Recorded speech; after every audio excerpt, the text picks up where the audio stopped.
in place here when the big fights come to town. And as you can see, the action is underway already. We'll have much more in the build-up to the main event. We've been to both camps, to Bow and to Hyde.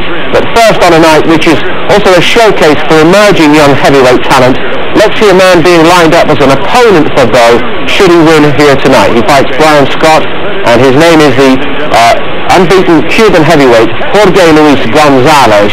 And after the preliminaries by our MC tonight, Michael Buffer, you'll hear commentary from Glenn McClory and Ian Dark. Thank you very much indeed, Paul. Good morning to you in Britain. Good evening to you in Las Vegas. The local time here is just after 6 o'clock in the evening, and Herbie Hyde's going to feel at home here. It's been pouring with rain, would you believe, in the middle of the desert for the last 2 days. You're looking at Jorge Gonzalez, the ex-amateur star from Cuba.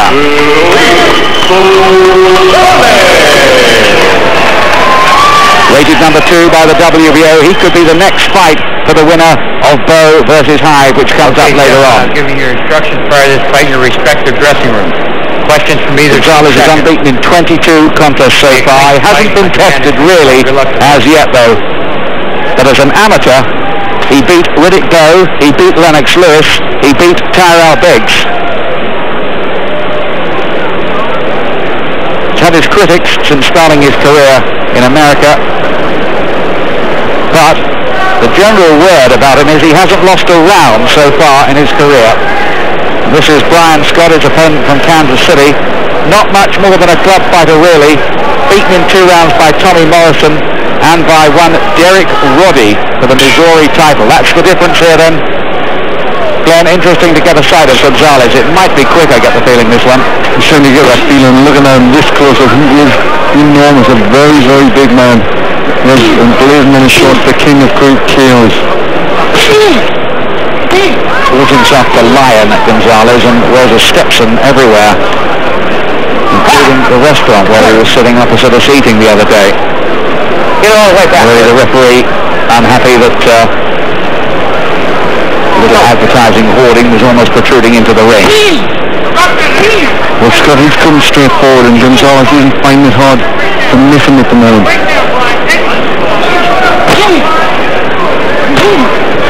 Sharp punches from Gonzalez, and he's got good hand speed as well. There's a feeling around, Glenn, that the top heavyweights just might be trying to avoid this fella. That's right, he hasn't really been in with a big name just yet, and you get that feeling that they do want to get in with him. There's already a cut by the forehead of Scott. Red knuckle around the face, he's going for it, Scott. But those 2 damaging defeats, quick defeats too on his record, have him as very much the outsider in this one.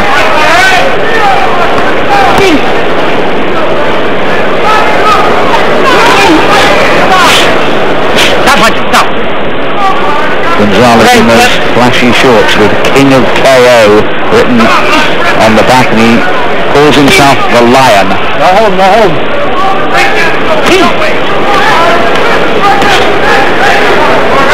That blood around the forehead of Scott seems to have been smeared from a cut by the side of his left eye. The blood is not running into the eye, but that's really the extent, you would think, and a measure of the damaging blows that Gonzalez has managed to land already, Glenn. That's right, and you see why Gonzalez was such a good amateur. That left jab was very, very solid. A good punch. Given to Scott, he was trying to make a fight of this, taking the fight forward. Good combination from Gonzalez. He's got a confident, almost arrogant air about him. Good right hands there from Gonzalez. This is already looking, if it didn't beforehand, a mountainous task for Bryan Scott from Kansas City. Hold, stop. I don't think we're going to find out too much more about Gonzalez tonight, not about his world-class pedigree anyway. It's about time they stepped him up in class. Last 10 seconds of this round, and it's been a very emphatic one, as you might expect, for Jorge Luis Gonzalez, the highly touted Cuban. She's the sexiest woman in the world. Now, only in the People newspaper tomorrow, Pamela Anderson reveals the truth about her marriage, her body, plus pictures you've never seen before. Hi there, I'm Pamela Anderson. Read my story in the People tomorrow because we're going to clear up this stuff once and for all. Only in the People tomorrow. There is a tire that gives up to a 5% saving on fuel in comparison with our standard tires. Michelin Energy, driving down the cost of motoring. Welcome back to the MGM Grand Garden in Las Vegas. Coming up, we've got Herbie Hyde, Britain's WBO heavyweight champion, defending against Riddick Bowe. What a fascinating fight it is. In the ring at the moment, the number 2 fight on the card here, with Bryan Scott, the club fighter from Kansas City, under heavy pressure and cut already against Jorge Luis Gonzalez. Gonzalez coming in here at 17 stone 1 pound. Scott 18 stone 2. Used to be 24 stone at one time in his career, Scott. He's still carrying a bit of weight around the middle.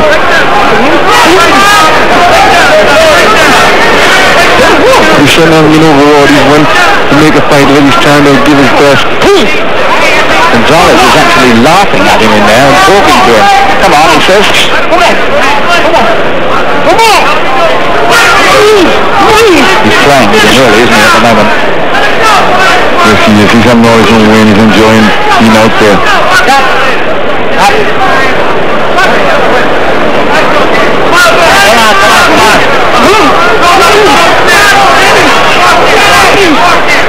It's only really a matter of time, you would think.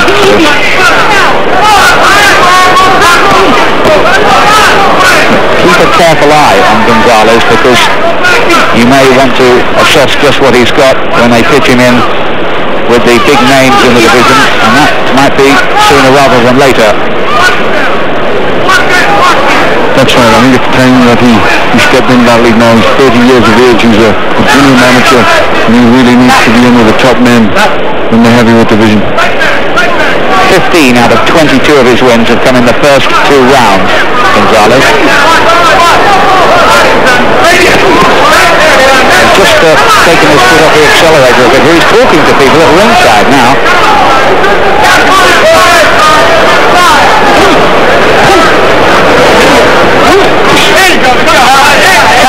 Scott's trying to make an argument of it, but at the moment it looks a futile exercise for him.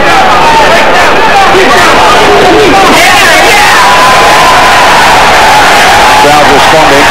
The cup's opened up again for Scott. Whoa, got through with the right hand that time.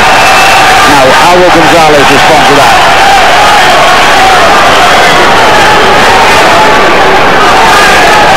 That's his response, ending with a right uppercut, and Scott is on his knees and in trouble.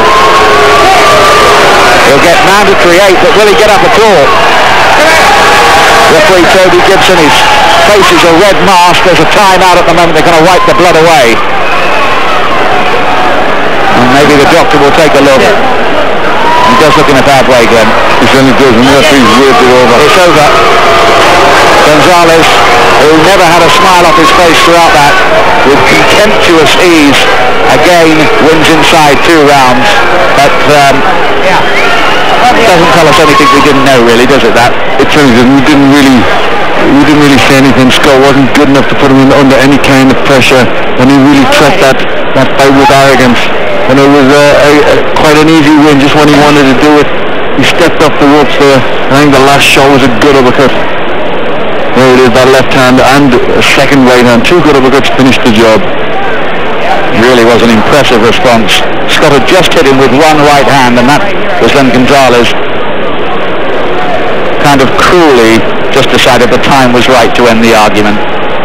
It was that easy, wasn't it? It was. I don't think he made any friends with his arrogance. Certainly the crowd did not like that. He's a charismatic character, though, Gonzalez. His dad was a pro. He apparently likes Greek mythology movies and Benny Hill, something of a culture clash there, you might think. He watches wildlife videos. He wears a Stetson everywhere. And he says he's not going to let Bryan go to his head. Well, following the knockdown and mandatory 8 count, referee Toby Gibson conferred with chief physician at ringside, Dr. Flip Omansky, and had to call a halt to the bout because of severe lacerations suffered by Bryan Scott.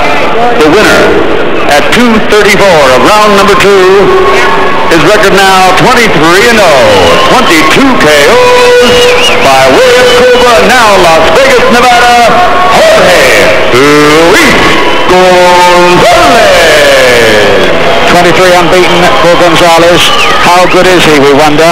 We await developments. He might be fighting Harvey Hyde or Riddick Bowe next in June.